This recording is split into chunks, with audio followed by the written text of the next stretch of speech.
Drum for the Song podcast. Hello and welcome to episode 4 of Drum for the Song podcast. I am your host Dane Campbell. As you can see, I've got an amazing guest today. I'm so excited to announce I'm going to be speaking to Matt Sorum. So Matt Sorum joined Guns N' Roses, you might have heard of them, in 1990. He recorded Use Your Illusion 1 and 2 and the Spaghetti Incident with that band and toured around the world. Before Guns N' Roses, he was the drummer in The Cult. A little bit later in his career, he founded Velvet Revolver with former bandmates Slash and Duff McKagan, with Scott Weiland on vocals. He won a Grammy Award for Velvet Revolver, and he's also been inducted into the Rock and Roll Hall of Fame. Matt is a drummer who likes to keep himself very busy. He's been in various projects with Billy Gibbons, Slash's Snake Pit, Kings of Chaos, Tori Amos, The Neurotic Outsiders, Deadland Ritual featuring Geezer Butler from Black Sabbath, and he's even played on the Mighty Morphin Power Rangers the movie song. I had an incredible conversation with Matt, so make sure you keep listening. He talks about how he joined Guns N' Roses in the first place, and what it was like recording Use Your Illusion 1 and 2 and the Spaghetti Incident. He also talks about his recent recordings with Billy Gibbons on a blues album and how he had to kind of relearn all the blues shuffles. He also talks about how proud he is and how lucky he feels to have played for Motorhead during an American tour. He filled in for Mickey D while Mickey went on the Swedish version of I'm a Celebrity, Get Me Out of Here. He's got loads of great stories to tell. One in particular about when him and Slash ended up in a foam party in Ibiza. So make sure you listen till the end, share with your friends, because I think this one is going to be very interesting to a lot of people, not just drummers. Let's get straight to the interview then.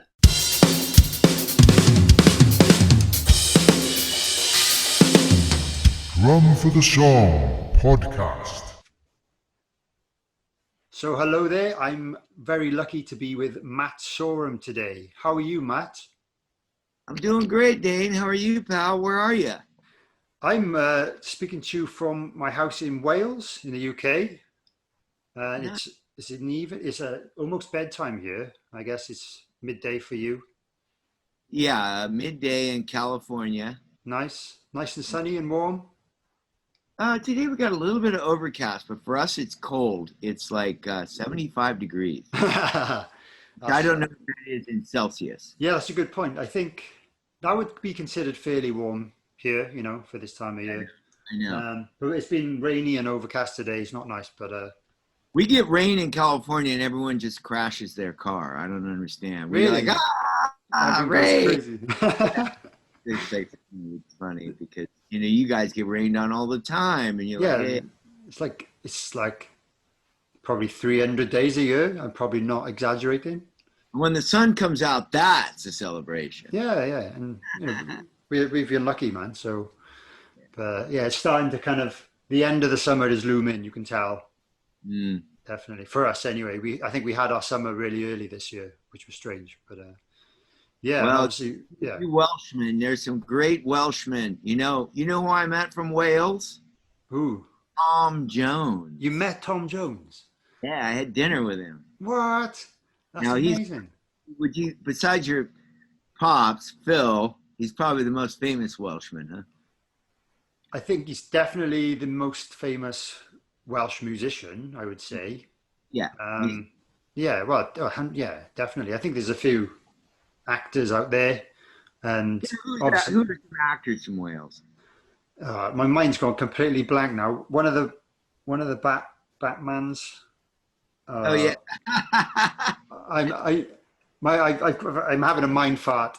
You didn't know we were going to go into Welsh trivia. So I didn't know, to be honest. But you're doing the interview, and you go ahead. You talk to me, man. It's cool. How was what's the virus situation been like in California for you? How has it affected your drumming plans this summer? Well, I had gigs booked. I had a lot of gigs booked like everybody else most of the summer for Kings of Chaos. my super group. And but I mean, it's turned a kind of a bad situation into a cool situation. I'm making a record with Billy Gibbons right now. Another one, because you did one before, right? Yeah, which is the second record called The Big Bad Blues. That's the name of the band. So it's Right. Billy Gibbons and the Big Bad Blues, and I'm part of that. Yeah. I did that. So we've been out in Pioneer Town, which is near Palm Springs, California, where my second home is. It's too hot there right now. But there's a town called Pioneer Town, and there's a pretty cool club up there that's pretty famous now called Pappy and Harriet's. And about 20 minutes from Pappy, not even less, 10 minutes from Pappy and Harriet's, we have a ranch, about 140 acres, Wow. recording studios. And it's not a lot out there, right? This time of year, rattlesnakes, coyotes, and, some tacos. And basically, we've been out there, and we've got about 10 great tracks. We recorded about 14. We got to whittle down to 10. We're going to add a couple more. And then we'll have a record for Billy, hopefully coming out sometime in the beginning of the year. Oh, wow. And then hopefully come over to Europe next summer is to talk. If everything's going to go ahead, we have to kind of wait and see, right? Oh, wow. But Yeah. Would you be touring with Billy, or is it more of a studio project? no, I like playing drums with Billy. It's Oh, fun. cool. Yeah. It's different for me. It's not hard rock. It's got it's more blues based. But if you look at early ZZ Top stuff, if you go back to the early version of the band, I would say it's more like that. It's got because I can't play super. Well, I love the blues, but I'm playing. It's more rock blues. Yeah. It's more rock and blues, if you will. Yeah, I've actually listened to the first album you did with Billy, after doing a little bit of research, and yeah, I thought I've actually written it down here that I loved the drum sound on it. It was like a really natural sound, which was quite these days it's quite rare. I find, because everything's overly. We went for kind of a distorted drum sound. The way we got those drums sounding so crazy was we overdrove most of the amp. Right. So we got this kind of ringy distortion on the drums, and a lot of room mics. A lot of room mics, not a lot of close mics, sort of old school. And the new album, we're doing even the same thing, but the drums are actually even a little bit dirtier. They're we're recording the drums in a garage, Really nice. and it kind of got this dirty, thing that just is cool. So it's funny to say when you say garage band, we're like, okay, we're actually literally making the album. There's 2 studios at this desert spot, and one is a proper studio in a big warehouse, but we had this other drum set up in this old garage, and I went in there and played. I'm like, wow, there was just a vibe. Nice. So the acoustics of the. Yeah, we moved all the equipment in there, and we started. Yeah, so the whole album's being made in this wooden garage, and anyway, whatever works, right? Yeah, exactly. It's cool that you get to experiment. So yeah, I guess the first album I noticed there was a lot of kind of blues shuffles on there. Was that something you'd played a lot of in the past, or did you kind of have to teach yourself a little bit before going into that session? I did. I had to woodshed that particular shuffle, and that shuffle isn't a rock shuffle. That's called the Texas shuffle, is it?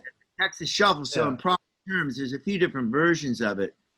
There's one where you play quarter notes on the ride and you shuffle with the left hand.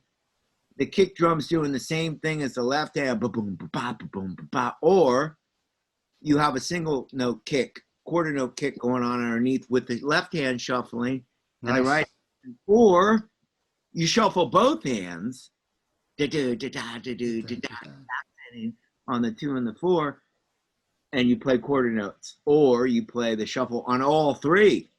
So it gets tricky, but it sounds simple, but it's actually an art form. And there's great guys that do it brilliantly, which is Chris Layton that was in Stevie Ray Vaughan's band. Of course. Listen did that early Stevie Ray Vaughan stuff with Chris Layton on there and the Double Trouble album. You know, that band. Yeah. That's like premier Texas drumming. That's where it came from, I guess. That was one of Yeah. the original kind of rocky blues.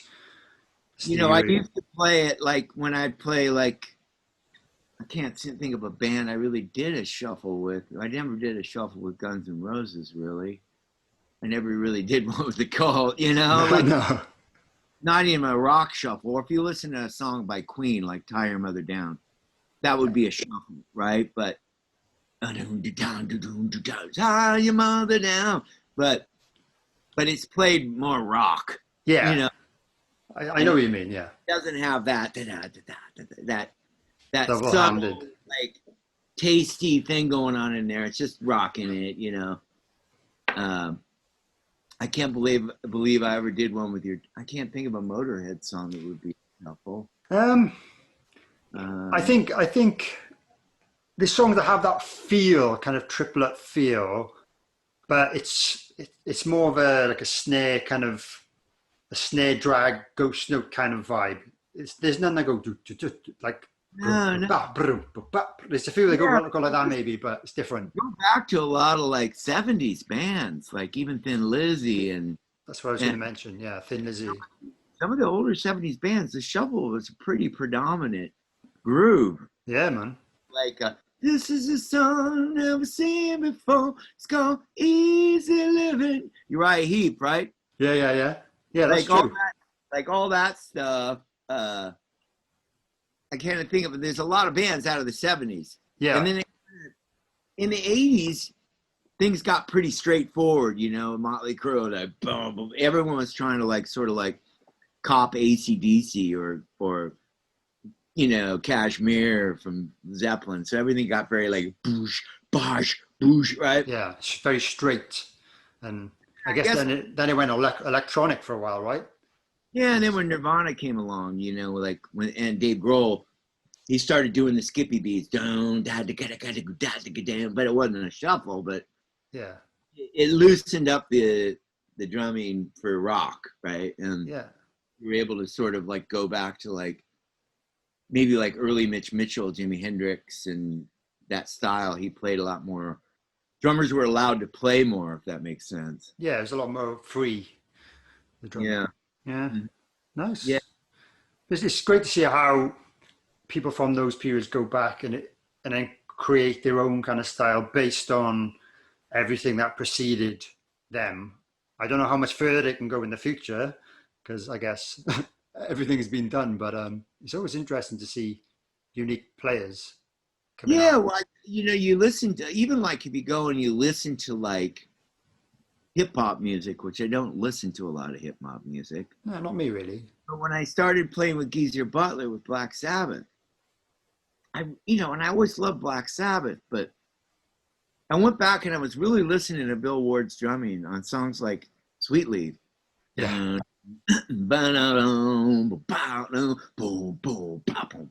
I was like, that's a hip hop beat.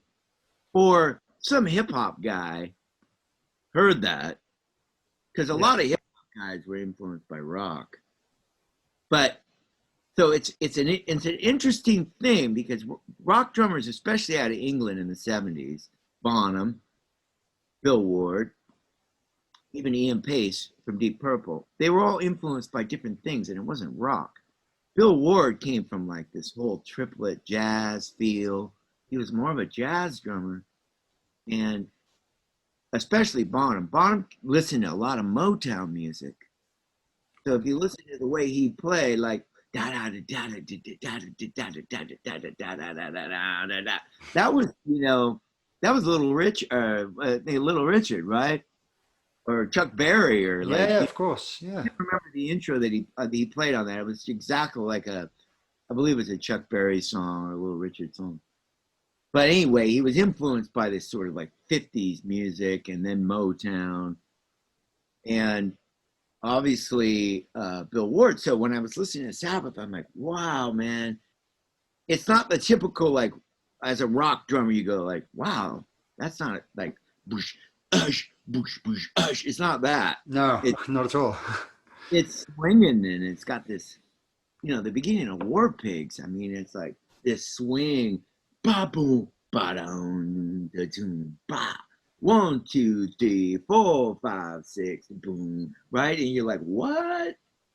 So I tell a lot of young drummers, they go, yeah, I listen to you, Matt, and that's cool. I go, thanks, but go check out like Gene Krupa or Buddy Rich, or like go check out some of the early. Maybe there's something in that for you that you could take and make it your thing. You know what I mean?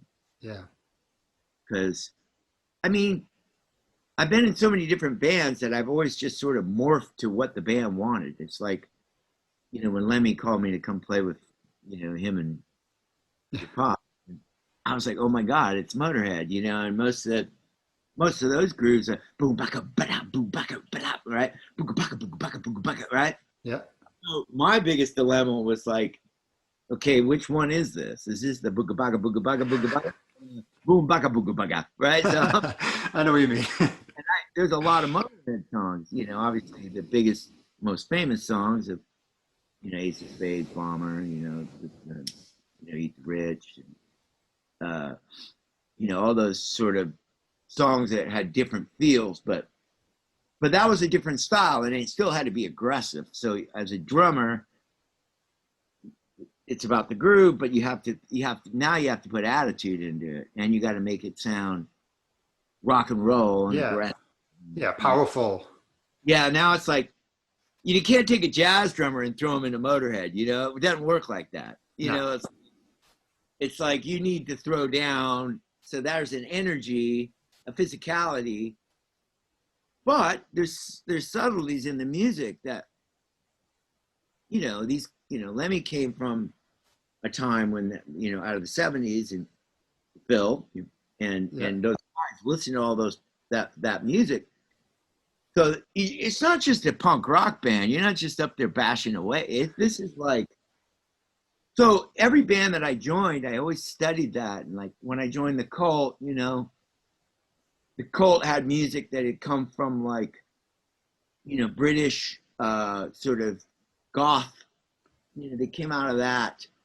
And then it kind of morphed into like American rock and roll, like, like they came to America, started riding Harleys, but they were still listening to AC/DC, so, and then it became like, then the 80s and the 90s hit. So as a band, if you want to compete and have a career, you have to kind of morph a little bit. You have to be like, oh, I don't want to completely like change who we are, but we have to be able to compete. It's almost like when the Foo Fighters came.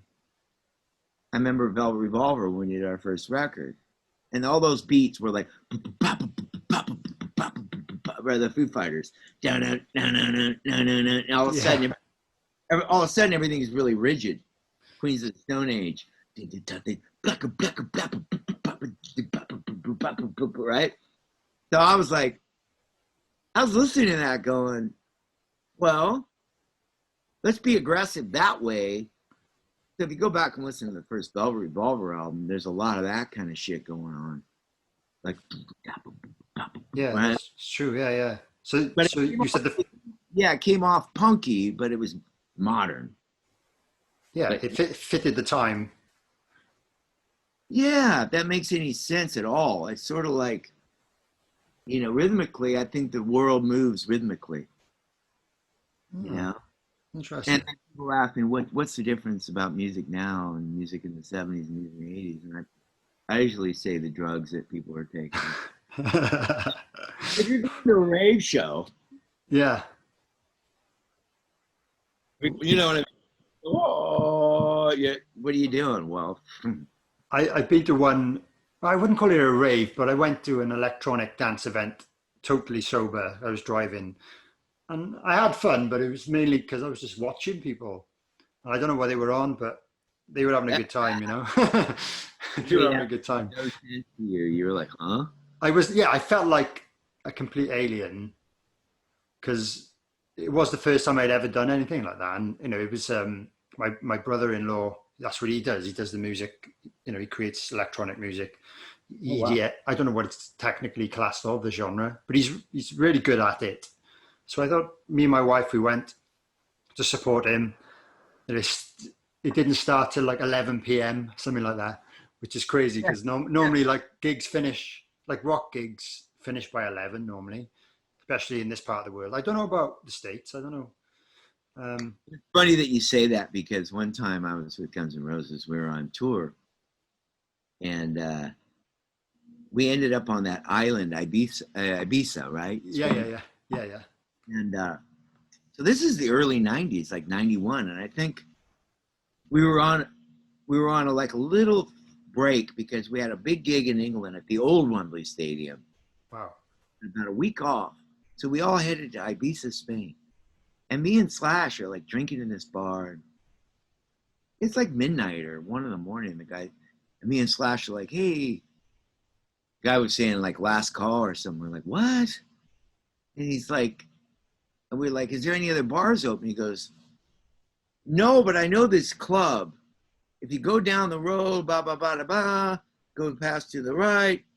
So me and Slash got a car, and we drove to this club, and there was like 1,000 people in this place, and we're like, "What the hell is this?"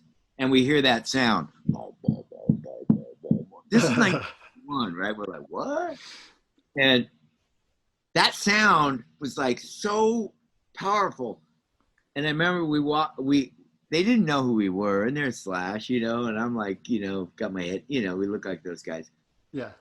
Wasn't their style of music. We were like these two punter dudes that were like, whatever. And we paid to get in, and we went in there, and it was like, everyone was like, oh, right? And all of a sudden, all this foam started coming out of the ceiling, and people were, and we were so, we were like, this is great. It was like a lot of pretty girls, obviously, and we went in there. I remember leaving there at like 6 or 7 in the morning, and people were like going to another party. I'm like, okay. Yeah, it was Ibiza, Spain. Yeah, So yeah. It's got a reputation for being just complete party central. So that makes 30, sense. 30 years ago, Yeah, yeah, yeah, yeah, yeah. I remember when dance music hit America. I go, I heard that shit like 10 years ago. What are you guys talking about? Oh, so you mean it didn't really exist in America before then? Not that No, kind of stuff. Wow. didn't really cross over into music until sort of like maybe like Madonna brought in some aspects of it. Yeah. She did an album called Ray of Light, started mixing electronics, and it became more of a mainstream thing. But dance music was never really taken serious. Oh, It was wow. like, and then this DJ thing hits, and you're like, what? I mean, I knew Steve Aoki when he worked at a little bar up the street. He was like the guy that was behind this, like it was a tiny place. And now he's getting $1 million a night or whatever. And he's like, I knew that guy when he was like running the records at this tiny bar. Uh, What? yeah. So when that genre hit, I think for all musicians, it was a little confusing because it took over like a lot of like people's mindset, and like I'm into dance music and I go to, and I think maybe musicians felt a little bit threatened because they're like, well, I got a band, I got all these instruments, and this guy goes up there and pushes a button, and they can get 100,000 people. You're like, what? Yeah. And so it was confusing, but I look at it like,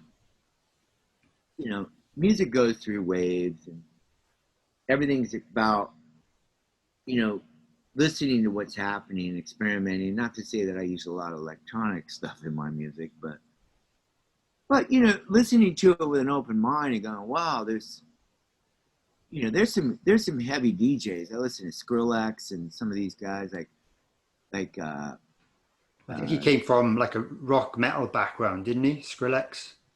yeah, I think he did. it's heavy listening. You're like, wow. So he's got like the mindset of heavy rock, but he's creating it with digital sounds. So you kind of got to look at it. You can't. I don't want to be the old guy going, that all sucks, you No. know. You know. I think, if it's good, it's good. It's almost like, is it good music or is it bad music? There's two kinds of music. One is good, one's bad. I don't like it. I like it, right? Yeah, of course. So, Yeah. It's how's it cool. going with you? What's going on with your band? Well, we were supposed to be we were supposed to be having our busiest summer festivals ever. Um, Nothing's obviously we haven't played anything. We haven't even played a show all year, unfortunately. Um, but we've just recorded a new album, so that's exciting, and that should be released hopefully by Christmas. I hope. Nothing official yet, but maybe I shouldn't be saying this. But yeah, but we've been busy. We've done an album, like a socially distanced recording session, which was strange. It was just one of us going in at a time and doing our parts, which was, I guess, a different experience rather than have the whole band together. Luckily, we wrote the album together just before the kind of lockdown in the UK started. So we were lucky, really, to kind of at least get the writing side of it done. But yeah, we're playing a waiting game, really, because there's no shows happening in Europe at the moment. I think they've tried a few socially distanced shows and outdoor car shows where you can take your car, drive through shows, and nothing's really been successful. Yeah, yeah, So weird. yeah, Well, very weird. But like I said, I think that this will be an interesting influx of new music for people, because when has been the time when we really had the opportunity to pause and really like go, well, we got a lot of time to write this album. And it's not like, hey, we better hurry up and get this record done because we got a tour this summer. It's more like, let's take our time. Yeah. and I've done a few of these virtual things. I'm releasing a couple August 15th. I'm doing a big charity event here in America. Check it out. Go on Music Cares or NEVA. NEVA is the National Association for small venues, independent venues. Oh, amazing. A lot of the clubs are going out of business. Little clubs are going out of business. Yeah, But same here. Yeah, a lot of them, or if they haven't gone out of business yet, they're very concerned that, well, how are they going to survive? yeah, so basically we're doing this fundraiser, and I did one with Lizzie Hale from Hailstorm, and Gilby and Blasco from Ozzy's band on bass, and then Wow. Linda Perry, who's a big singer-songwriter. I did another one with Robin Zander from Cheap Trick. And I saw that your dad just released one yesterday, I think it was. He did something with Sepultura. I don't know if that was, I don't know if that was linked to a charity, but maybe it was. But No, I saw that you put one out, but yeah, it was I cool. Yeah, did that. Slash played the solo on one. And so we just been doing that, I mean, I know it gets kind of boring to watch those a little bit. They're a little like, oh, fuck. Here comes another virtual performance. It's like, it's just not the same. But for us as musicians, I mean, the reason we do it is because we love to play. So it's a different experience. And, so I did two of those. I did a solo thing by myself. I made a whole version of a Tom Petty song that I'm going to Oh, put out probably in about 2 weeks. oh, wow. That band's called The Mats. The match, amazing. And So, I oh, cool. played everything myself. And then I got inspired by this guy, Keith Urban. Yeah, I know. He's huge in America, right? I saw him on TV, and it was like him. He was everyone in the band. Right. Bass player, he was the drummer.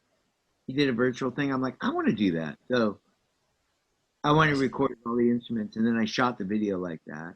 Awesome. Yeah, so I'll put that out in a few weeks. I won't back down. I have a charity in Brazil that we raise money for COVID victims. Oh, wow. So it's for that. And then what else have I been doing? Well, I've been working on getting the Kings of Chaos album going too. So I'm gonna start on that soon. It looks like we got some more time here. I'd say probably doesn't look like anything's going to probably happen until at least late spring. Yeah. So I got the end of all this year and probably the beginning of next year. And Yeah. I might not record the whole record all at once. I might record like batches of songs, like do a couple, 3, release them. Yeah, Like, that seems to be what because everything's streaming now, right? Like predominantly streaming. A lot of people are saying that should be the new way to distribute the music, but I guess we're all old school rock guys. We appreciate the full album. yeah, I do too. I mean, I guess down at the end of all of it, I could put a record out, but Yeah, everyone's telling me, man, just start releasing songs and put up yeah, content. And I'm like, okay, because Kings of Chaos is a little bit difficult because I have to get different singers for every song, and so it could be easier than trying to like, chase 12 guys, girls or whatever. yeah. But the good thing is, right now, I know they're not out touring. Exactly. Yeah, it's a good time to try and grab people. Yeah. So I'm going to start on that now. Nice. Yeah. Yeah, have you got anything coming up with the Deadland ritual? What's the No, newest situation on that? nothing with it right now. We've all kind of, it's gone a little bit quiet just because we were going to plan to work, but we didn't, and then everyone jumped into like just being with their families, and so no future plans for that right now. Okay, that's fair Yeah. enough. Mm-hmm. Yeah, so I'm sure most people who are listening to this already know, but you joined Guns N' Roses in the early '90s. You played on Use Your Illusion 1 and 2 and the Spaghetti Incident. So, Yes. what could you just briefly describe kind of the process of recording Use Your Illusion? Because it First ended thing up being 2 separate albums, and First thing we did on that album was we went out and we all got drunk together. yeah, Yeah, that basically is the true story. I came out of the cult yeah, in the late '80s, early '90s, and luckily Slash and Duff had come to my last show with the cult, and that was 30 years ago. It's crazy, and I was that band at that particular time, the cult, we were on fire. We were doing really well. We had an album called Sonic Temple, and it was a strong tour. We were the top of our game. I was playing good, and I'm sorry about that. that's okay. And so Slash and Duff saw me, and then I ended up coming in. And originally, I was going to fill in for Steven Adler and just make the record, and he was going to come back into the band because they had started to try to record, and it just wasn't working, or whatever was happening. I don't know the particulars, but only what I've seen or read. But anyway, I came in there and we started working on all this material, which they had a lot of it. And then one day, Flash asked me to come up to his house, and he said, "Hey man, we decided that we want you to join the band." And I said, "Well, I'm already in a band." So I had to go back and tell the cult I was leaving and I was going to join Guns N' Roses. So they made me a member of the group. I became a member, and a lot of people don't really know the story. Like, was he a sideman? Was he a hired gun? It's like, no pun intended. But at that particular time, I was a member of the group. Yeah. I kind of knew, okay, I've already got a band. Let me negotiate myself into a membership. I got a percentage of everything. So Cool. just to make the story straight, I was not a hired side guy. I was a member of the Guns N' Roses. And, Yeah. I never assumed you were a hired gun. I always knew you were in the bands. Never been like, oh, he's a hired guy, or whatever they want to say. But so anyway, I went in and I made those records. Now, we started recording everything as we were going to make one album. So the idea was we're going to record 30 songs and we're going to whittle that down to 12 or 13 or 14 songs, right? Yeah, that's kind of a standard thing. In those days, a lot of bands would record a lot of material, maybe not 30, but 25 or 20. And then a lot of times in the recording process, some songs come out better than others. You get like, wow, that's like, I had no idea that was going to be so great. And so that was the mindset until one day Axl walked in and said, we're going to make this a double album. We were like, what? And in my particular time, you know, just joining the band, I was like, wow, this is kind of over the top and it's a lot of material. And now we had to go and we had to complete over 30 songs, right? Yeah. Which took a lot of time. So, you know, they put the band out on the road. And, well, let's go back a little bit. So before that, Axl had to finish all these vocals, right? So now he had to sing 30 songs.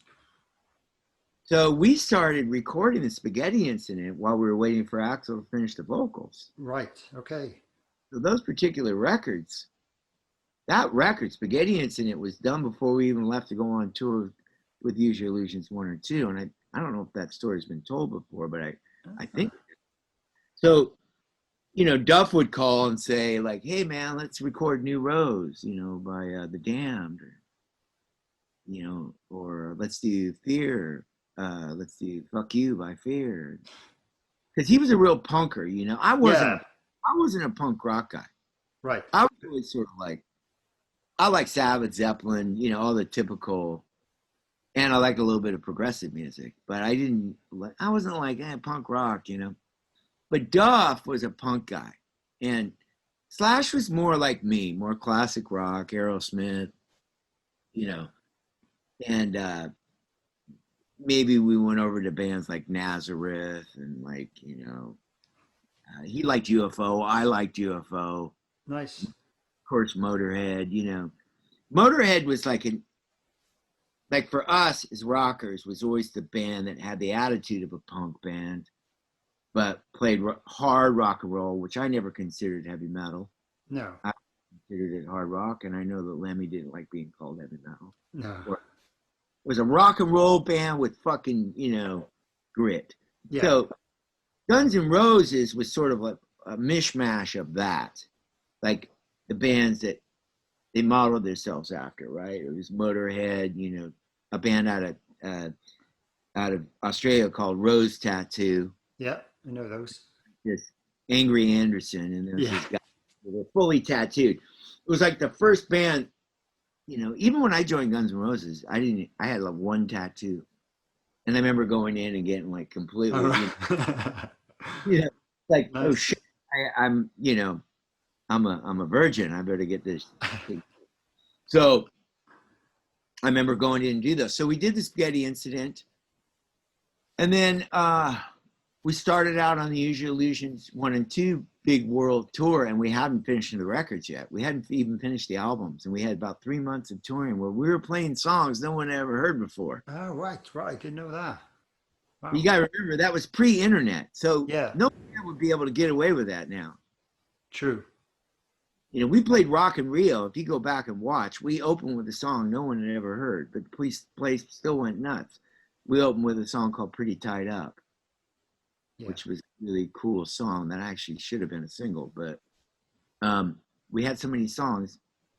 So anyway, yeah, we recorded those records, toured with that band, and then, you know, when we came off Use Your Illusion 1 and 2 tour, I would say that we were a bit burnt out. Just a little bit. You know, we were out there for 3.5 years, pretty much straight. That's crazy. If we were home at all, we made a video, and it was just, you know, it was crazy times. It was far above any rock and roll expectation. You know, like as a kid, I mean, you're a rock and roller. You're like, man, I just want to get on stage and play rock and roll in front of people. Yeah. You know, and then you get in a band like GNR, and it's like, it's kind of like more than you dreamt of. It's like, it's actually a bit out of control. It was a little hard to sort of navigate it all because you're now one of the most famous rock and roll bands in the world, and you got all these people kind of clamoring around you, and things get confusing. So I think for all of us, coming out of Use Your Illusions, we were such a big band. There was where are we going to go from here, kind of thing. So after that tour, it took us a couple years to get back together. I made a record with Slash, the first Slash's Snake Pit album. I know it well. Because me and him he called me up and he goes, Matt, let's go write some songs. I'm like, oh, thanks, Slash. That'd be cool. And, I don't think he knew that I even played guitar in those days, but I play guitar. So there's a song in the album called Lower. And I actually wrote the bass line to that. And I played. Nice. He goes, well, I didn't know you played bass. I go, well, yeah, I can play bass, man. So we hung out. We did all that. And then as the story goes, we gave those songs to Axl and Duff came up to listen to what we had written. And at that point, Izzy Stradlin had left the band. Right. So we had all this material and we thought, hey, let's play for Axl, see if he digs it. So Axl came up and he didn't like what he'd heard. He just did not. He wanted to make a different kind of record. He goes, no, I want to make something.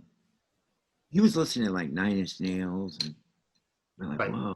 We were getting a little bit like we weren't firing on the same thought process. We were thinking different things. So me and Slash decided, well, shit, we got all these songs. Let's record them. So we called the label and they gave us a record deal, and we made that first Slash the Snake Pit record, which is 5 o'clock somewhere. Because yeah.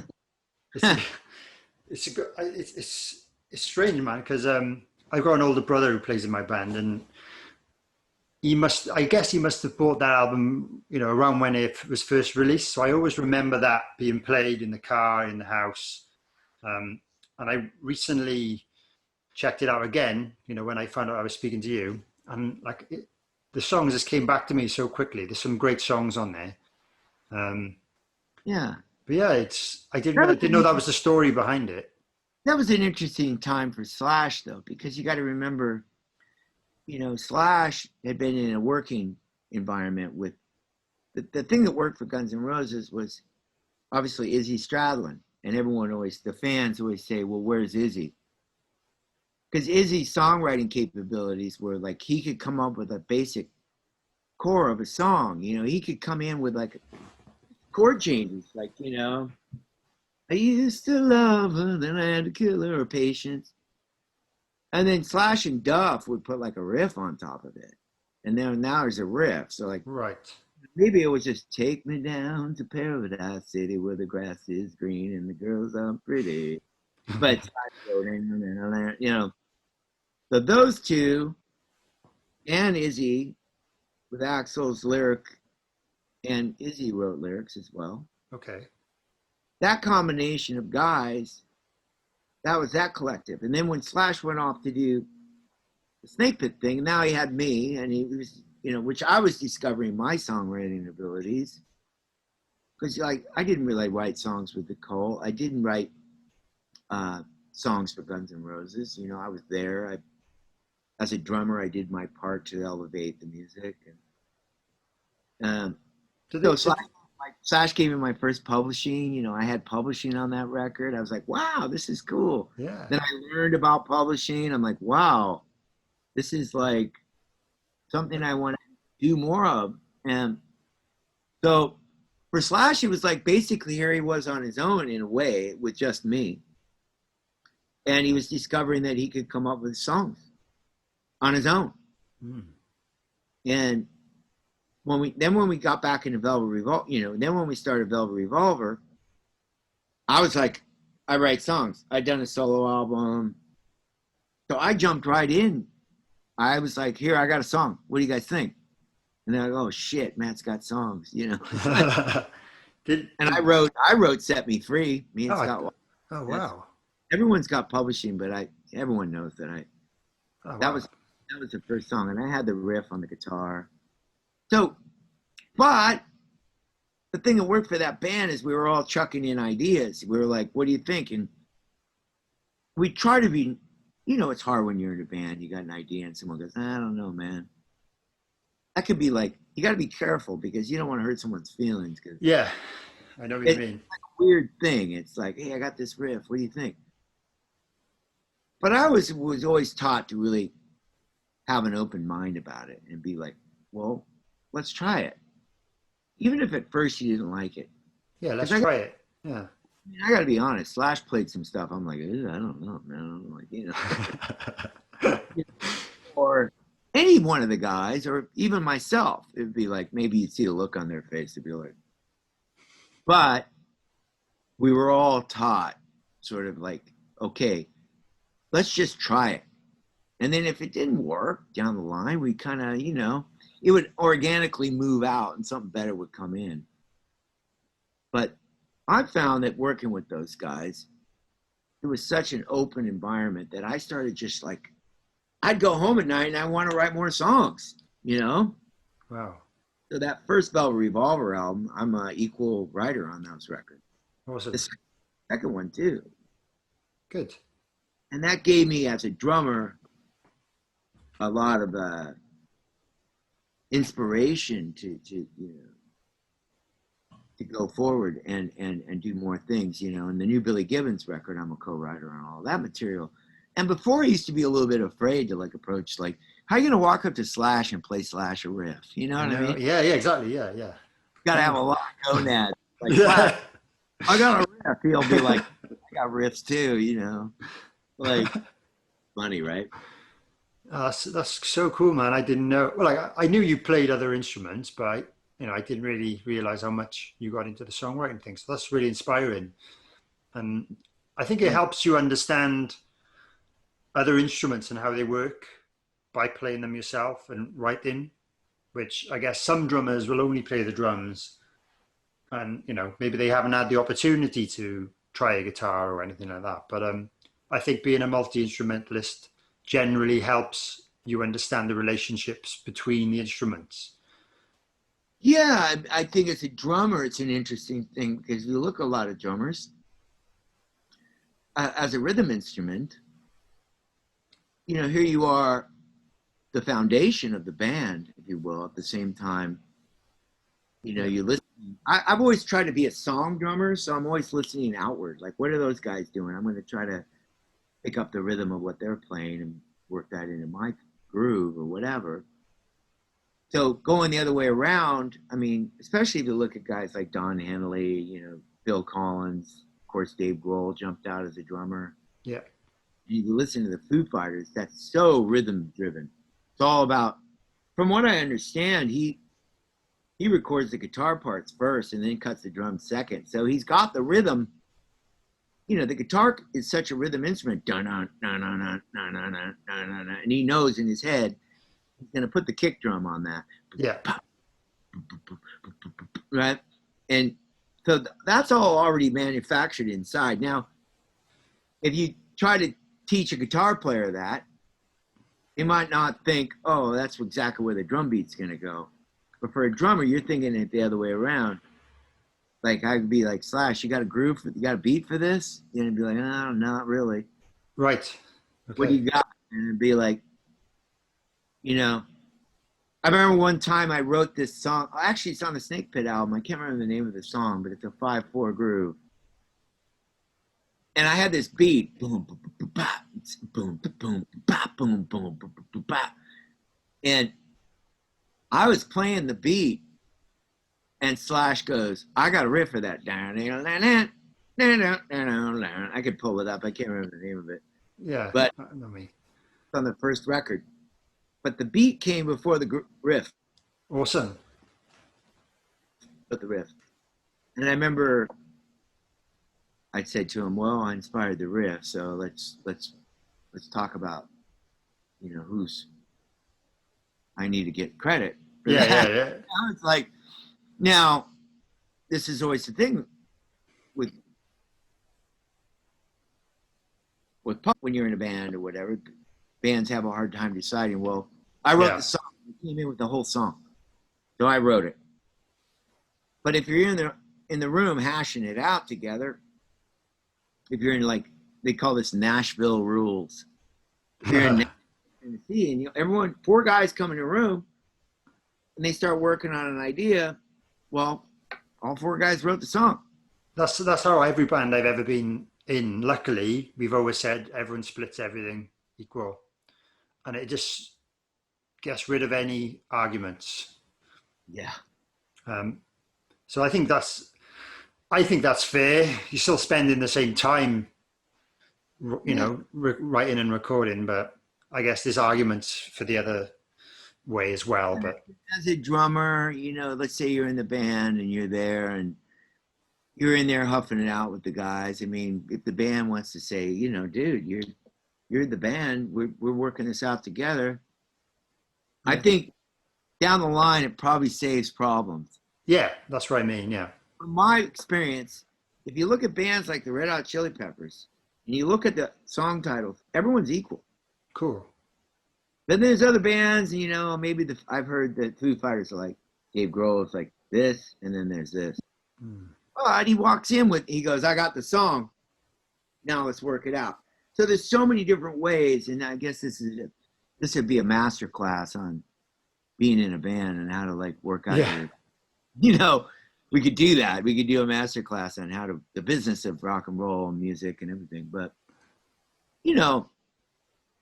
everybody's got their own way of doing things. If it's a band situation, like the Revolver, we ran really well on the fact that when we started a band, it was like, let's be equal. Let's just, and everyone's got to contribute though. Like, can't be like, hey, I'm here. What do you got? Yeah. Like, you can't be the lazy guy. You got to be working as hard as the others or harder. If you haven't, I had a discussion, not to drop names, which I'm going to drop one, but for the Beatles, you heard of that band? So Ringo, and he lives about 4 blocks up the street from me. And what? I'm very honored to know the guy now. And anyway, got to remember, Ringo was the drummer in the Beatles, right? So you had these looming characters, John Lennon and Paul McCartney, walking in. And if you look at most of the catalog of the Beatles, it says Lennon and McCartney. And then there was George, and then there was Ringo. Now, they were given an opportunity to bring material, but it had to be as good as John and Paul's. Oh, man, that's going to be tough. It's going to be tough. I got to be in the Life and Blackbird and So Ringo told me this story where he just, he was just like completely feeling left out. And he took off and he went down to the south of France and he had nothing. He couldn't come up with anything. And he was sitting on a boat and he wrote Octopus's Garden. Nice. And he's like, Octopus's Garden in the shade. And he's like, oh God, is this good? Is this good? Can I show the band? Because in your mind, you're like, it's not good enough. But he went and he walked up to those guys and said, I've got a song. And he played it for them. And, John and Paul were blown away. And they're like, we're recording it. Awesome. And when the Beatles broke up, Ringo was the first one to have a #1 song. And he became a solo artist. And he wrote a song called Photograph. Oh, yeah, I know. Nice. Photograph. First guy. So that sort of fearful process of, confronting something that's fearful. Yeah. Was able to break through and then become like, after the Beatles, he's like, man, I can do this. I can go on my own. I can be successful. And he was, and he still is. And, obviously I always have that Beatles thing. Like myself, I'll always be part of Guns N' Roses. People go, hey, the guy was in Guns N' Roses. And why are you in the band now? Well, I'm not in the band now. I'm doing different stuff. I'm like, well, what are you doing? Oh, I'm doing stuff. I'm like, Yeah, we're doing lots of stuff. We always just keep moving, right? It doesn't mean, I think when you're in a band, I think your dad could probably explain this really easily as well. You're known for that band. And a fan would prefer if you were in that band forever. But as we all know, when Lemmy passed, Motorhead went with it. But Phil will always be Motorhead for the rest of his life. Yeah, man. And me too. I'm like, yeah, Guns N' Roses, I was in that band. Yep. And that takes you other places. It's like, look at our friend Mickey in Scorpions now. Yeah. Because of Motorhead, he's in Scorpions. He's a good drummer, yeah, that too. But he can play, he's great. He's got right person, he can play, but he's got the legacy of Motorhead. And I have the legacy of Guns N' Roses, and that will never go away. And people call me and go, hey man, I want you to do this thing. We love you. And the first band they always say is Guns N' Roses, and then comes Velvet Revolver. Yeah, well. Oh, right. So that's a gift, It's like navigate my life. Yeah, it was part of your life. Yeah, that's awesome, man. Yeah, there you go. No, you're totally right there. Could you tell me a little bit about Artbit? Oh yeah. So Artbit is a platform that actually had created for live venues and live performances. So we're morphing it a little bit for the situation in the pandemic. It's actually begun, and I have really exciting news, and I can't say the launch date yet. Okay. But the way this will work is basically it'll have an internal, what we call a utility token. Now, if you read about it, it talks about cryptocurrency and digital currency. Well, there's a lot of legalities and regulation when it comes to that. But let's just simplify it by saying artists and performers can go online, perform, and get tipped with a utility token in the process. So the money can be drawn from an account, a credit card, a PayPal, Venmo, Zeal, whatever you want. Now you create a wallet and you go watch performance. But the best part about the artist sites on Artbit is everybody can give back to causes. So what we want to create is impact. So art for change, if you will. So say you want to go and play guitar and sing a song. You're able to decide if you want to give 20% to charity, 5%, 10%, and then you can take all of it. You could take 50%, and you can actually monetize your content. Nice. Your IP. Because what a lot of people don't realize about intellectual property, and when you put your stuff up on Instagram stories or Facebook, you're not monetizing that. You're not being. They're making money on you because they now have your content. On Artbit, you'll have your own intellectual property that has your piece, and you'll be able to monetize it in real time. Unlike YouTube, when you place a video on YouTube, you get less than $1,000 for 1 million views. Did you know that? Yeah, I've been reading up on it, and it's devastating. So Really. they're taking a lot, they're taking such a massive share because they got to run their multi-conglomerate company. Yeah. Their employees and their lighting bill. And so they're not able to share the way they should. Now, if you're a huge artist and you got hundreds and hundreds of millions of views, and that's a way to promote your live touring act or whatever else, well, that's different. Yeah. But we know we're not making money on streaming. Yep. Not artists that are in the pop vein. We're making music. We're rock and rollers, man. We're like, we want to play. We want to put stuff out. We know we can't monetize it because there's not enough money to keep us. In the old days, it was physical product, records, CDs. Guns N' Roses sold 75 million albums, right? So we got all those residuals. And then we became guys that were now putting out music as a promotion for our tour. We're not making any money on the music, but we're trying to build the brand enough to be able to tour, make money, and sell T-shirts. Yeah, that's pretty much it. That's pretty much it. Yeah, that's all we can do at the moment. Where else is the source of revenue? That's not in streaming, not in YouTube. So that's why I created Artbit. No, And Artbit, I'm really into like, causes, and out of the pandemic, you're going to see this, that people are going to be more aware than ever about the shit that's going on in the world, and they're going to want to do their part to try to make this a better place. And that comes to every aspect of education, what's been going on in America with racism, animal abuse. I mean, the list goes on and on. But as an artist, we are responsible to let people know what's up. That's a good point. And we can do it in a cool way. It's like, hey, man, here's my song, and here's what I'm doing it for. That easy. That's great. Yeah. I hope it really kicks off.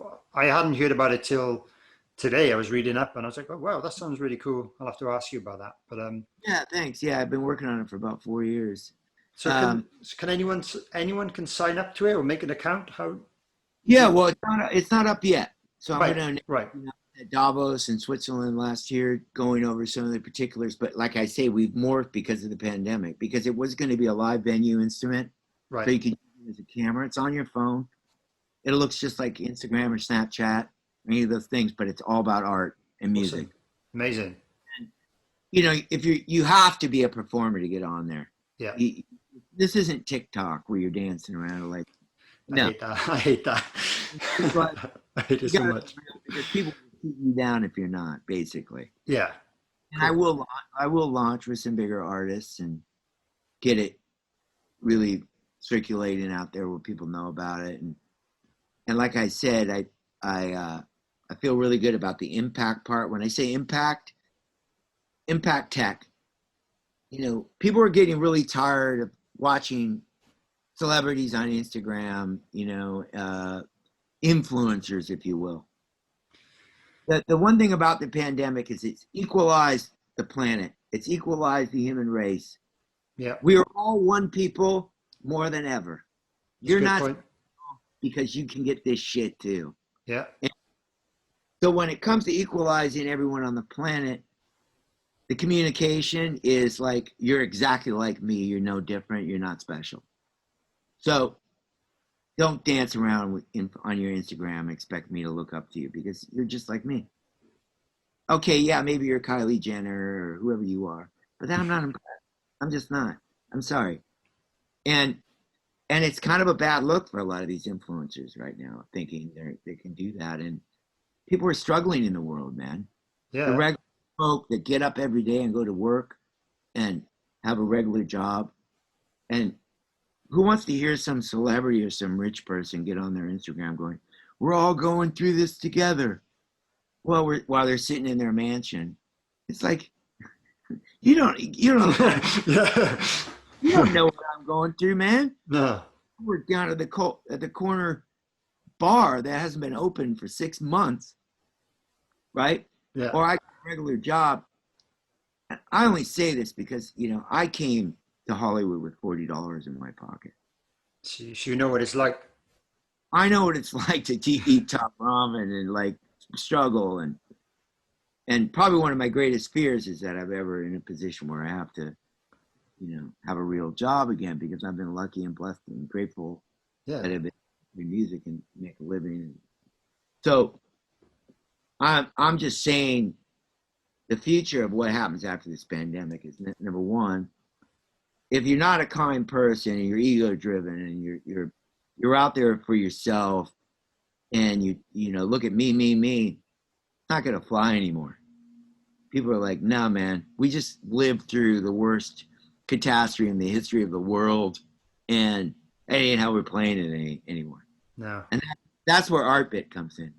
This is a way for everyone to get involved and go, look, here's what I'm doing and here's what I'm doing it for. No, it's amazing. No, everyone should look out for that when it's launched. Obviously, you can't say at the moment, but we'll keep an eye. I guess you'll announce on your social media, your Twitter. Yeah. So Oh, I did just announce my beer. I got a new beer. have you? Ah, amazing. I love Yeah. it. What kind of beer is it? It's an American lager, but I make it in Brazil. Ah, It's coming out of Brazil, and I just got into Bristol Farms here in America, and then we're gonna be, it's 12 stores, and then we're gonna be nationwide and hopefully over in Europe when things get more adjusted. So it's called the Drummer Beer, oh wow. The and drum beer. it's a really good beer. It's a big bottle. It's like a chunky IPA style bottle, but it's American lager, and the distillery that a lot of people don't know this, but Ambev, which owns Budweiser and St. Pauli grow and a lot of beers, is a Brazilian-owned company. Ah, okay. So people say Brazil. I'm like, yeah, well, there's a lot of European influence. My distillery is Belgian style. Okay. Beers made Belgian style, and so What's look the out.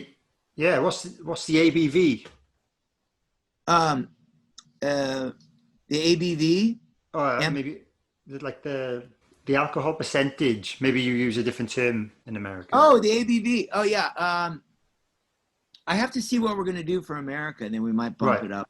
Oh, right. Okay. Uh, Cool. I have to go with the partners and see what we got coming to Yeah. America. We might have to shift it a little bit because Yeah. it's funny here. And then, so that's happening. That's probably going to be done and ready to go by, I hope, October. Awesome. Yeah. That's exciting, man. That's great. Yeah. Well, whenever it comes to Europe, let us know, and I'll try and get a few crates in. Yeah. That'd be awesome, man. Cool. Cool. That sounds great. Last thing then, I ask this to everyone I speak to. So it's a bit of a difficult question. So with yourself on drums, who would be in your ultimate dream band, whether dead or live? Man, Jimi Hendrix, Yeah. bass Yeah. player. Bass player. John Paul Jones is one of the greatest bass players I've ever heard. Good answer. On keyboards.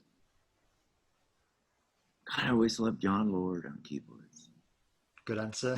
Stevie Winwood on the piano. You got both. Now, Stevie Winwood on organ. Okay. And I have two organ players? Yeah. You have two guitar players. Oh. That gives you more options. Phil Campbell. You don't have to say that. Phil Campbell. Me and Phil Campbell, did we have some fun together? I was going to actually sit. When I left the Motorhead tour, I cried like a baby. And I actually said, I never have to play in another band again. I've just played with the greatest rock and roll band of all time. That's I awesome, felt like walking into there's a scene in a movie called Field of Dreams, Kevin Costner. Right, I've never seen it, but continue. And Shoeless Joe Jackson from the team that got basically blackballed from American baseball. Right. He comes back as a ghost and he builds his field. And he's been run out of baseball. We're the greatest baseball team of all time. At the end of the movie, Shoeless Joe Jackson is so happy that he was able to come back and play on this field that Kevin Costner had built in the middle of this cornfield. And it ends up Shoeless Joe Jackson is Kevin Costner's dad. Right. Good dog. And he turns around and he says to him, son, thank you. And he walks off into the cornfield and he vanishes. And I thought, that's what I'm going to do after playing for Motorhead. I'm going to walk off into the cornfield, disappear with my Motorhead tour jacket on.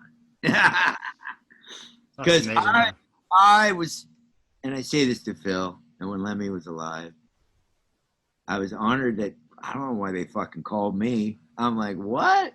And yeah, it was probably one of the greatest times of my life because I'd always been in bands that were a little bit like, you know, could be difficult. Let me put it to you that way. Right, I see what you mean.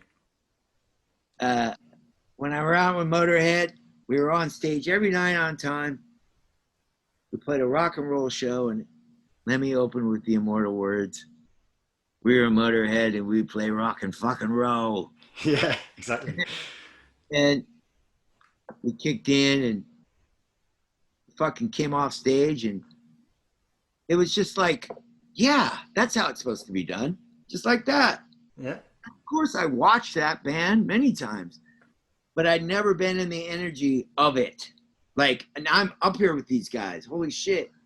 And just rolling down the highway. And, you know, it wasn't a long time. I was only out with them for a month. Yeah. But it was one of the greatest months of my life. And That's amazing to hear. Of course, I'd been in, you know, Wembley Stadium with Guns N' Roses and all that other shit. But it's very, very high on the list for me. And I always say that to people, you know. You never know what's coming down the pike, I say. And I said this at Lemmy's funeral because Velvet Revolver had broken up. And I didn't really know what I was going to do next. I had no band in sight, you know. We broke up in 2008. So almost a year had gone by where I was sort of in limbo, like, oh, shit. You know, and as a musician, here I'd put Velvet Revolver together. We were very successful. We won a Grammy. We sold 3 million records. Yeah. I was like, can I do this? Can I pull this off again? Do I have it in me? You know, it's people think, oh yeah, get a band, put a band together. I'm like, it's not that easy. No. So I was like sort of in the middle place of where I was going to do next. And all of a sudden I get invited by Lemmy to come play with Motorhead. And then on stage with your dad and Lemmy. And so that really kind of like lifted me up a lot. Oh, nice. And I always said this, and I said it at Lemmy's funeral, it was almost like a God shot. It's like, you're going to be okay. Matt, you're going to be okay.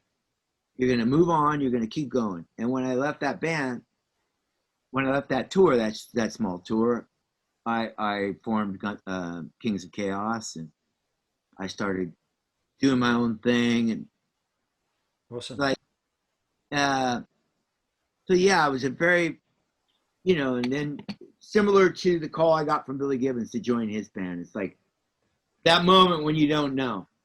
Yeah. And I always say to people, man, just have faith, man, because you don't know what's going to happen next. You know? Because as musicians, we kind of live in limbo a little bit sometimes. We're like, what's going on? I don't know what I'm doing. Yeah, I feel especially right now, it's just so much uncertainty. There's all these dates being planned, some dates are being postponed, but then you don't know if they're going to happen. Like I know what you mentioned earlier. I have to get a normal job. I'm packing cheese for a local cheese company at the moment because, you know, we don't have any, like our main income was from touring and then, you know, a little bit of merch that we sell on the road. And that, you know, I just about scrape by making a living doing that, but that's not happening. Well, luckily you're able to get a job. Yeah, well, exactly. I'm lucky to have that opportunity because most companies are, you know, they're laying people off. So yeah, I feel lucky for being able to have that option. I know a lot of other people are struggling, and I don't know what it's like in America, but in the UK, there's like a furlough scheme, and the government are paying like a percentage of your wages and stuff. But that's going to end soon, and it's going to end for musicians this month actually. But they're not allowing shows to happen, you know, in the foreseeable future. But they haven't planned to help us out anymore. So I think everyone's got to this point now where they're thinking, right, well, I've managed to survive financially until now because of the government, but I don't know what I can do for the next 6 months or the next year. Well, let me see if I can get this Artbit thing going. Yeah, exactly. That's what I mean. It sounds like a really good thing for people to explore. People got to understand, like a lot of people, like I get called every day to do like charity stuff, right? And I'm going to give you about another 4 minutes. Yeah, we can go. Yeah. I get called every day to do like Zoom charity and this charity and that charity. And that's been going on for a long time. But in the last 4 or 5 months, more than ever, right? And I always say to people, don't forget about us musicians. You know, I think there's some notion that we're all out here doing this for fun and that we actually don't have families to feed and bills to pay. And music is sort of this gray area of, oh, yeah, you just do that for fun, right? Yeah. I go, no, it's actually my living. And I work, and there's some idea that we don't work hard. It's like, actually, we do work really hard. We tour. When we tour, we're in a van or a bus bouncing down the highway for 8 or 10 hours. We get on stage and we play, and then we get right back in that van and we go down the highway, and we're tired and we're entertaining, and that's what we do. We're entertainers. Yeah. We're entertaining. People come to see us, but I don't think they really register the fact that we're doing this. We love it, number one, but we scale our life by putting in the work. And it's weird because, and that's a lot of the reason I did this impact art thing, that as an artist, you should be able to decide what you want to give of yourself. Because everybody comes to us, yeah, I got this charity thing where you guys play. And you're like, God, I've done like 10 this year. I'm like, yeah, you can only do so many. Don't get me wrong. I love helping. I love all of that. But then there's a point, especially now, that it's time for musicians and artists to have some relief. And what's going to happen to us? This isn't about you going out and having a good time. We've chosen our lives, and this is what we're doing. And so I hope that we can find a solution to this for musicians, artists, crew guys, touring individuals, guys that run venues, clubs. It's tough, man. And my heart goes out to all the guys that are really struggling out there, and I hope I can get this Artbit thing up soon so we can find some solutions for some things, right? Yeah, man. No, well, I'll get everyone to check that out. And thanks again for taking the time to chat. And I really enjoyed it. I hope you did too. It was really nice to meet you. And yeah, I get all the guys to make sure they're following you on Twitter if they're not already, to get the updates about the bands and the beer, especially, and the Artbit. I got Matt Sorum at Instagram, Matt Sorum at Twitter, Matt Sorum at Facebook, and then I got the Drummer Beer on Instagram. Great.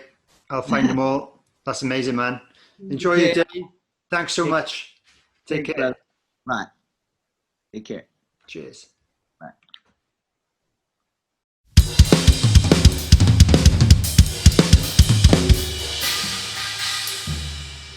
Drum for the Song podcast. Wow. What did you think about that, guys? What an amazing, down-to-earth guy. Matt, thank you again for taking the time. I know you're a busy man. I had a big sheet of things I wanted to ask Matt, but we didn't really get that far. But what he did tell us was amazing. So don't forget to follow Matt on social media at Matt Sorum. You can find his new beer that's going to be released on Instagram as The Drummer Beer. If you watch it on YouTube, let me know how much you enjoyed that by leaving a comment in the comment section. Please subscribe to the channel and check out the other videos if you haven't done so already. I'm going to be keeping more coming as much as I possibly can. If you're listening on a podcast app, please make sure you're subscribing to Drum for the Song so you can keep up to date. Whenever there's a new episode, it should pop up on your screen. And if there's an option to rate or review me, that would be very much appreciated. If you have any musician or drummer friends who you might think would enjoy this content, please send it to them. Obviously, the podcast is totally free for you guys.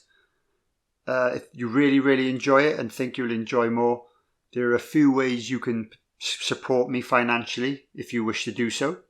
I have a Patreon page, which is Patreon, patreon.com/Drum for the Song.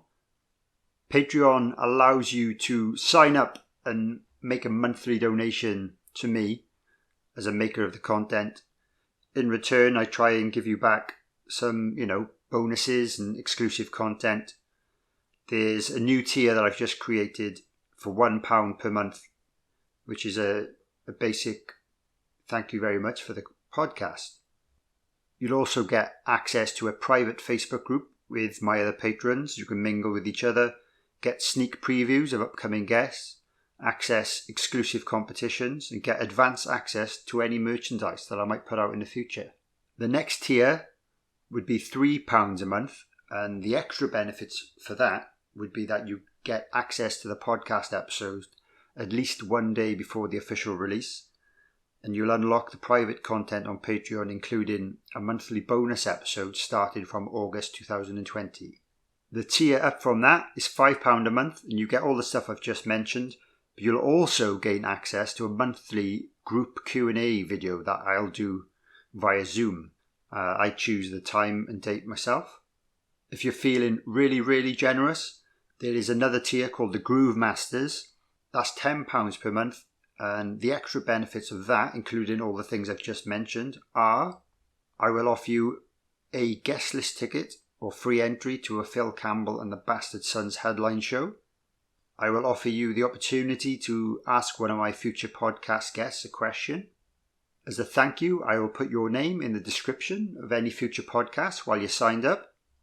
I will also give you a special thank you shout out for signing up to the top tier. At the moment, I'd like to thank Dean S. Monahan and Rudy Pauly for signing up as Groove Masters. Thanks, guys. If you're really, really enjoying the podcast but don't like the idea of making a monthly commitment, that's cool as well. You can go to supporter.acast.com/drum-for-the-song and you can just make a one-off donation. But, the podcast is still free for anyone to listen to, so I appreciate any listens, anyone who wants to share it with anyone. Follow me on social media, on Instagram and Twitter at Drum for the Song, or I've got personal accounts on both, which is Dane_drums. If you're on Facebook, you can search for Dane Campbell Drummer and follow me on there. And I've also got a Facebook group as well for the podcast, so you can join up for free. Sometimes I put polls on there or, extra content I won't put on my other pages. Also, feel free to let me know who you'd like to hear on the podcast in the future. Let me know on social media. You can feel free to @ the other drummers in. It's always good to give me some ideas, and it makes those drummers aware of the podcast as well. So yeah, if you've just discovered this podcast, I've got a few more episodes.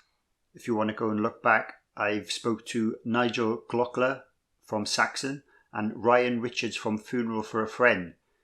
I'm going to aim to put out 2 podcasts a month at the very least.